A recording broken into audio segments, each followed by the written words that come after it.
लोग क्या डरते हैं। मनुस्मृति के विरोध में कोई खड़ा नहीं होता है। मनुस्मृति को बाबा साहब ने 1927 में जलाया है। महाड़ के 14 तालाब के सत्याग्रह के समय जलाया है। और जलाते समय सत्यशोधक समाज के जो कार्यकर्ता है वो तमाम लोग पढ़े लिखे समझदार लोगों ने इकट्ठा होकर के बाबा साहब के मूवमेंट का समर्थन किया है, साथ दिया है, सहयोग दिया है। उस समय कोई जमीन नहीं दे रहा था तो वहां के मुस्लिम लोगों ने जमीन दी है, सहयोग दिया है।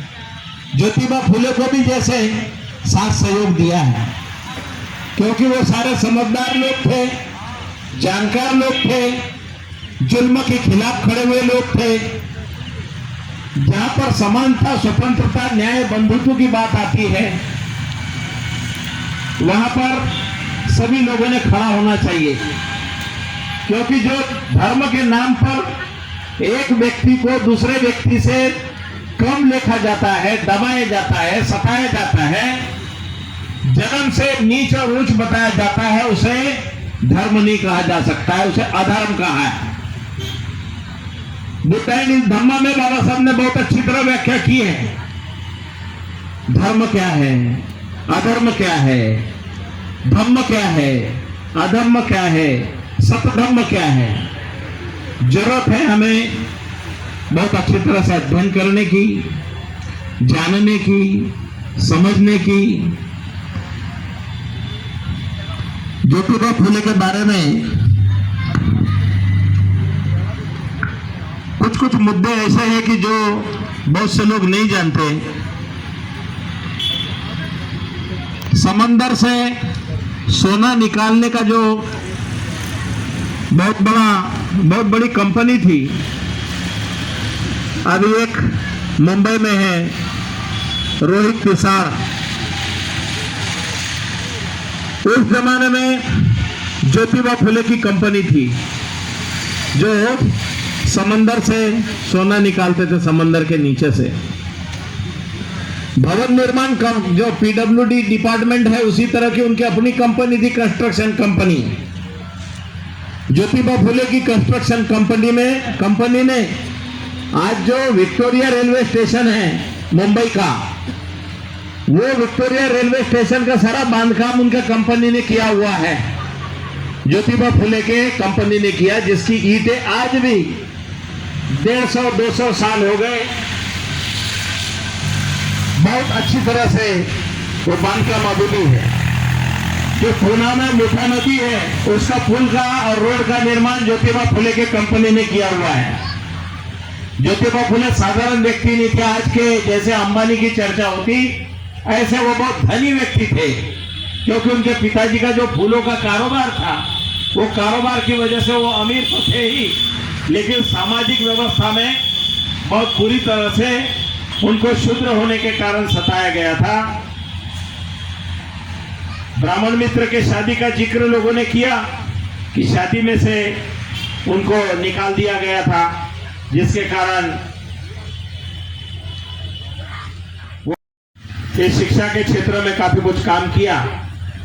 उनका मेन स्लोगन जो था, विद्या बिना मति गई, मति बिना नीति गई, नीति बिना गति गई, गति बिना वित्त गया, वित्त माने पैसा गया, वित्त बिना शूद्र गए, शूद्र जो है उनके पास धन नहीं होने के कारण वो दरिद्री हो गए।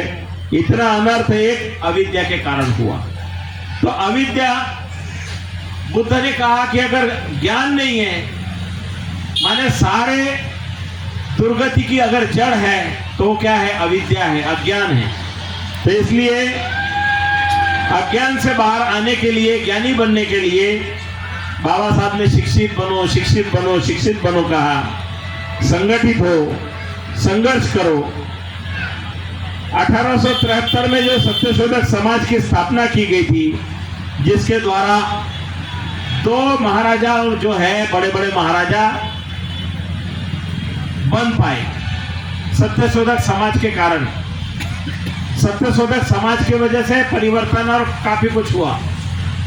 बड़ौदा नरेश सयाजीराव गायकवाड़ बड़ौदा नरेश सयाजीराव गायकवाड़ ने बाबा साहब को स्कॉलरशिप दी पढ़ने के लिए। जो कोई उस समय के गरीब और दबे कुचले बच्चों को, होनहार लोगों को विदेशों में पढ़ाने के लिए जो काम शुरू किया, कृष्णा जी अर्जुन केड़ुस्कर सत्यशोधक समाज के कार्यकर्ता, बाबा साहब जैसे ही चौथी क्लास पास हुए, माने मैट्रिक उस समय की, अंग्रेजी चौथी क्लास, तो बाबा साहब का सत्कार करने के लिए ये सत्यशोधक समाज के कार्यकर्ता थे कृष्णा जी अर्जुन केलुस्कर गुरु जी, जिन्होंने हाथों से लिखा बुद्ध चरित, उनको भेंट स्वरूप दिया बचपन में। तो बुद्ध चरित बचपन में उन्होंने पढ़ा बाबा साहब ने, और इसके कारण जिंदगी भर बाबा साहब के पहले गुरु तो हुए उनके बाप दादाओं के, कबीरपंथी थे उनके बाबा दादा रामजी राव जी वगैरह, तो उनके घर में कबीरपंथ है, तो कबीर पहले गुरु हुए। बुद्ध की जीवनी मिली, भगवान बुद्ध दूसरे गुरु बने, और ज्योतिबा फुले के सत्यशोधक समाज का आंदोलन मिला, तो इसलिए ये 3 गुरु बाबा साहब के रहे, जिनके तीनों गुरुओं का मार्गदर्शन लेते हुए उन्होंने, बाबा साहब ने इस देश में संविधान लिखा और एक नई व्यवस्था दी है। तो उस जमाने में 1848 में लड़कियों का जो स्कूल पहली बार खोला है 24 सितंबर को, वो एक नई घटना थी बहुजनों के लिए। अगर उस समय ज्योतिबा फुले माता सावित्रीबाई को आगे नहीं करते, खड़ा नहीं करते, शिक्षिका बोल करके उसको नहीं बनाते, तो भारत में जो क्रांति हुई है शिक्षा के क्षेत्र में वो नहीं हुई थी। तो इसलिए ज्योतिबा फुले का योगदान बहुत बड़ा योगदान रहा है, और अंतिम सांस तक गुलामगिरी नाम का किताब लिखा।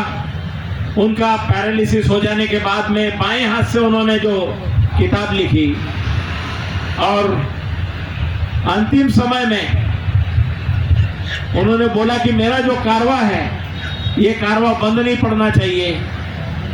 तो सावित्री माई ने अंतिम समय तक इस कारवा को आगे बढ़ाते रही।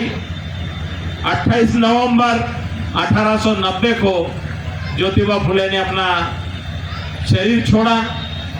उनका कार्य अमर है।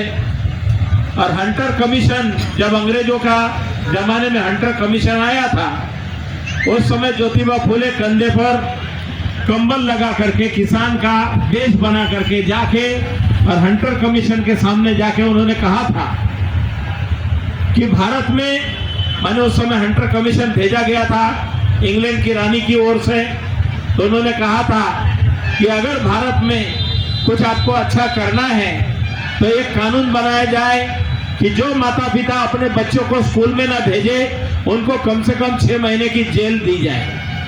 माने जो माता पिता अपने बच्चों को स्कूल ना भेजे उनको 6 महीने की जेल दी जाए। हर व्यक्ति शिक्षित होना चाहिए, हर व्यक्ति को काम होना चाहिए, हर व्यक्ति को सम्मान होना चाहिए। ये हंटर कमीशन के सामने साक्ष्य दी है ज्योतिबा फुले ने।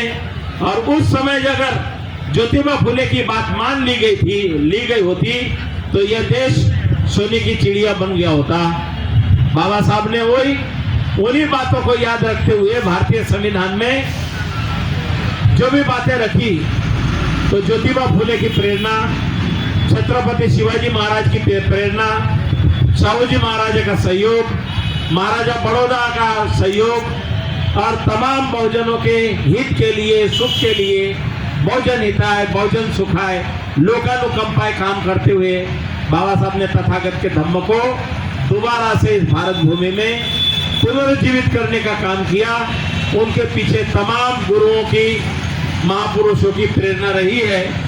आज के इस अवसर पर ज्योतिबा फुले जिनकी क्रांति को हम नमन करते हैं, और इस धरना स्थल से तमाम लोग प्रेरणा लेकर के ये तमाम महाबोधि विहार जो महान सम्राट अशोक ने बनाया हुआ विरासत, जो सारे तमाम एशिया में फैली हुई विरासत जो तहस नहस कर दी गई, उसको पुनर्जीवित करने के लिए हम संकल्पबद्ध है कि धरना स्थान से महाबोधि महाविहार की जब तक कि उसका बोधगया टेम्पल एक्ट 1949 जो काला कानून निरस्त नहीं होता और जब तक बौद्धों को न्याय नहीं मिलता तब तक ये हमारा संघर्ष जारी रहेगा।